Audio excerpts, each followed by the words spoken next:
Hello everybody and welcome back to my channel. Today's video is going to be this colorful seashell pastel painting tutorial. Now as always, I will leave a full list of materials used down in the description box down below, so be sure to check that out, as well as any and all related videos to today's tutorial. You guys had requested more pastel painting tutorials. I put up a poll on my channel, so be sure to keep an eye on the community tabs because I do post polls there from time to time that you can vote on what types of videos you'd like to see.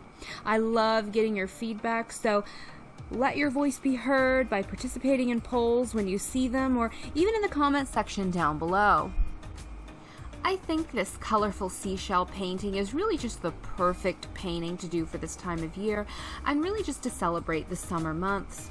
Question of the day, comment down below. What kinds of art plans do you have for this summer? What goals do you have for your art journey? And do you change up your paintings for the seasons? And if so, how? Do you change up the subjects or the images that you like to paint? And what mediums do you plan to use? Comment down below and let me know, do you plan to use a lot of different supplies this year that you ordinarily wouldn't use? Do you plan to do a lot of plein air type paintings this year on location? And if so, what supplies do you plan on bringing? To me, soft pastels are always appropriate year-round, no matter the weather, and they're always a great choice. So to start off, I'm working on Pastelmat Paper, and I'm using the Blick Artist Soft Pastels for my initial layers. Now I do have a full and comprehensive review up on my channel on those already, so I'll leave that linked up in the iCards as well as the description box down below in case you guys were interested. But basically for now, they are a nice medium soft pastel that's a good middle of the road texture that allows for layering of softer pastels on the top toward the end, which is what I intend to do later on. It's not that you can't do whole paintings with them. You can, and I often have. My point is just that they are such a workhorse pastel. They have that versatility. So I'm just blocking in where I want the colors to go for my background. I'm aiming for a very exaggerated color palette, so I'm not following my reference photo here in terms of the background. I'm really using my creative license to add in the colors that I plan to use later on in the seashell, as well as some traditional sky colors, but I'm using pinks, purples, mauves, blues for that sky, and later on I'll add some of those colors sparingly into the sand as well. I'm using my reference as a guide here for details, but I don't want to just copy everything. I want to paint this the way that I see it. I don't just want to make a generic copy, but a truly unique piece of artwork and capture a feeling, tell a story, or evoke a memory, if you will. I'd much rather render something that's completely and totally unique. So after I blended out that first layer smooth to achieve an underpainting, I then came in for my second layer, and I'm just grazing the pastel across the surface of the paper to grab a rough, expressive stroke. So for my second layer, I'm really leaving the marks more pure and raw with my soft pastel. This is not only to achieve some optical blending, but a variety of marks to add visual interest and texture to my work. I don't want the background to be very detailed here because I don't want it to pull focus, but it should support the focal image and tie together the painting with color harmony. Even in pastel, you really want to limit the amount of colors that you're using. You don't have to use every color in the box, no matter how tempting that might be, or how beautiful all the colors are. And in fact, you'll attain a better color harmony and a more professional look to your artwork with a limited palette, and reuse the same few colors over and over again throughout the entirety of the painting. Moving forward, working on the inside bit of that shell, that's truly one of my favorite parts of this painting. It almost looks like a sunset with that beautiful peachy coral golden gradient in there. And of course, I punched up the colors quite a bit to exaggerate the effect. Then I'll go in and start blocking in the local colors, or the main colors that I see represented within the shell for my first layer. Paying attention to get my values right. Value is so important in art, and it really is the backbone of any strong piece of artwork. truly getting in a good tonal range of values from your lightest lights to your darkest darks to get the most contrast.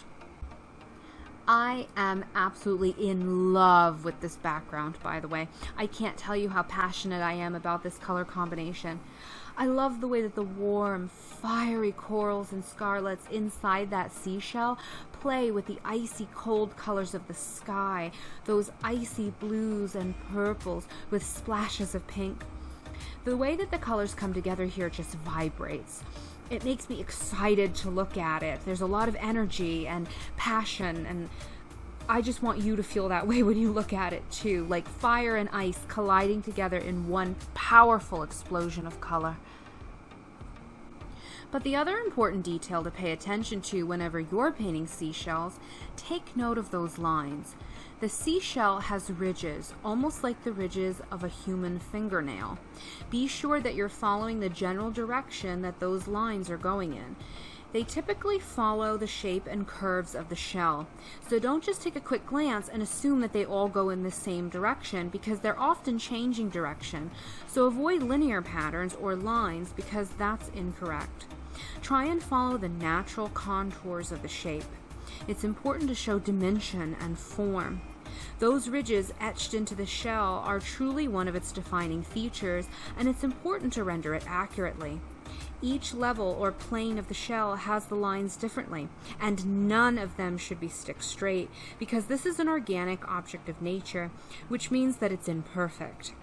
If you make those lines stick straight and lined up like toy soldiers, it won't look realistic. Those lines have curve, they have movement, they bend. Really get that gesture in there. It's really only man-made items or products of the human brain that contain perfect symmetry, patterns, and straight lines. That's just a trademark of the human mind, but that's often just not the case in nature. And so I've spent years training my hand not to draw straight lines, whether I'm doing fur, feathers, floral work, landscapes, tree branches, or even something like this.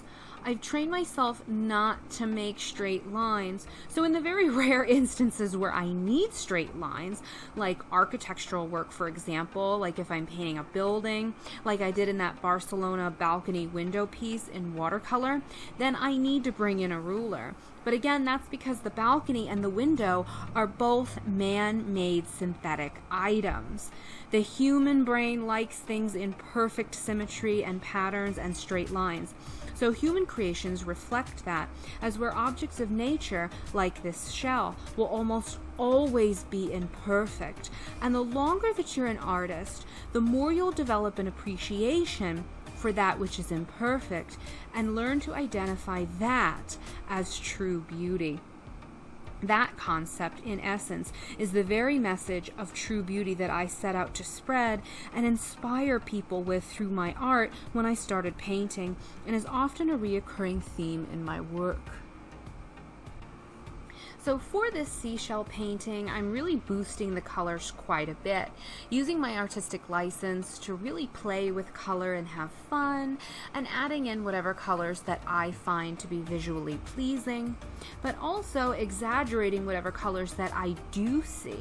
For example, if I see a hint of blue or a hint of pink, I'm adding a more saturated passage of color there. Really look for those colors, see them, and then add them to your painting as you see fit. I'm also adding in colors from the sky in the background to cross-pollinate those colors for improved color harmony. It will sort of marry the background with the focal image. Pay close attention to your highlights here as well, because most of them will not be pure white.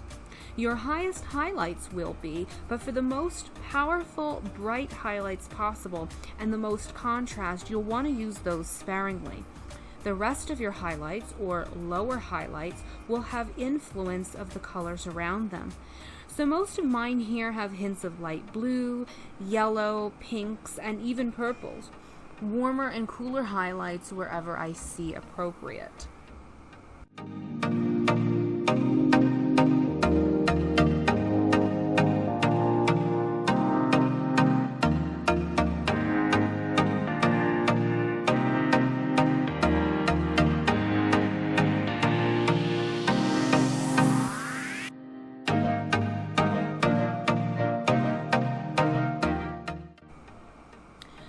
At this point in the painting, I went in with a light ultramarine blue pastel pencil by the brand Faber Castell.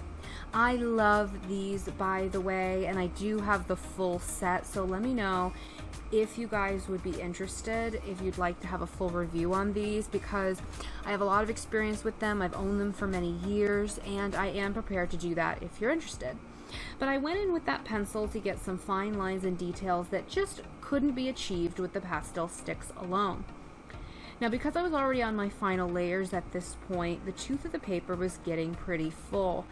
In most instances, I was able to deposit color with the pencil because of how well Pastelmat works for layering, but in some instances, I was almost etching into those layers of soft pastel, sort of just pushing away the pastel and scrying in some lines.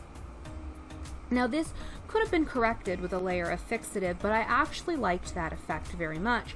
And the lines were more subtle, where I was just etching in without really depositing any color, and I liked getting that variation in there. I finished up by adding in a layer of my Schmincke pastels on the top. Now, I'll link up my recent haul video on them, an unboxing of the 100 wood box set, in case you guys are interested, but I do plan to do a full review on these, and for that I want to use them in a variety of applications. I will of course use them in a painting all on their own, but I also know that people love to use them in combination with other pastels for their final layers after using medium soft pastels for their initial layers. This does seem to be the most popular and common use for the Schmincke pastels, and I have to say that they work great for this. I feel that the painting came out more vibrant because I was able to get my final layers to really pop.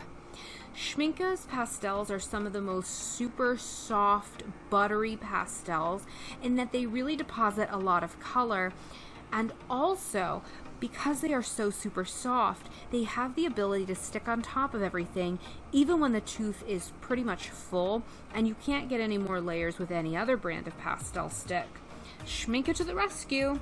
They really can save a painting and get you out of a rough spot, because I trust that when nothing else is sticking, these will still stick. But of course you need to be careful not to use them too soon in the painting on your initial layers, or to be too heavy-handed with these, because you'll back yourself into a corner where you can't layer anymore. So they really are better for your final layers, but goodness, are they just perfect in those times when you need them. I'm so grateful to have them, and the texture makes them unique to my collection and valuable, because it would seem that they make all my other pastel painting supplies more versatile. But that's enough on those for now. You'll have to subscribe for the full review and get the full scoop later on down the road. Thank you guys so much for watching. That pretty much wraps up the video for today. If you enjoyed today's video, you got value from it or found it helpful, please don't forget to leave me a thumbs up and subscribe, because it really helps out my channel and enables me to continue making these videos. Very, very important. One quick thing before I go: if you're interested in learning how I got this crisp, readable artist signature in soft pastels, I do have a full tutorial up on my channel.